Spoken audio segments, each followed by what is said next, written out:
అరణ్యంలో రాముడు ఎదుర్కోబోయే యుద్ధానికి దివ్య ఆయుధాలను అందించిన అగస్త్య మహర్షి ఎవరు?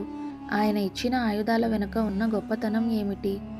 అరణ్యంలో రాముడు, సీత, లక్ష్మణులు నడుస్తూ ఉండగా వారికి ఒక ఆశ్రమం కనిపించింది.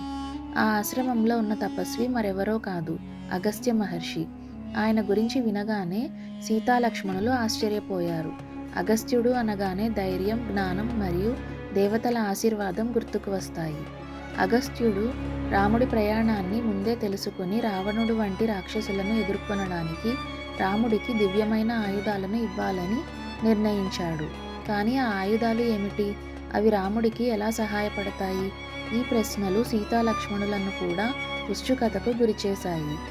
మొదటగా అగస్త్యుడు రాముడికి విశ్వకర్మ చేత తయారైన బంగారు ధనుస్సును అందించాడు. అది మెరిసిపోతూ రాముడి చేతిలో మహోన్నతంగా కనిపించింది.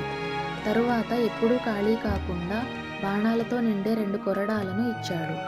ఇంకా ఇంద్రుడి ఖడ్గాన్ని అందజేశాడు. ఇది శత్రువులను ఓడించగల శక్తి కలిగి ఉంది. చివరగా విష్ణువుకి చెందిన మహాధనస్సును అందించాడు. ఇది అనేక రాక్షసులను ఓడించగల శక్తివంతమైనది. అగస్త్య మహర్షి ఇచ్చిన ఆయుధాలతో రాముడు మరింత ధైర్యంతో తన ప్రయాణాన్ని ప్రారంభించాడు. సహాయం ఎక్కడి నుండి వచ్చినా దానికి గౌరవం ఇవ్వడమే విజయానికి మొదటి మెట్టు.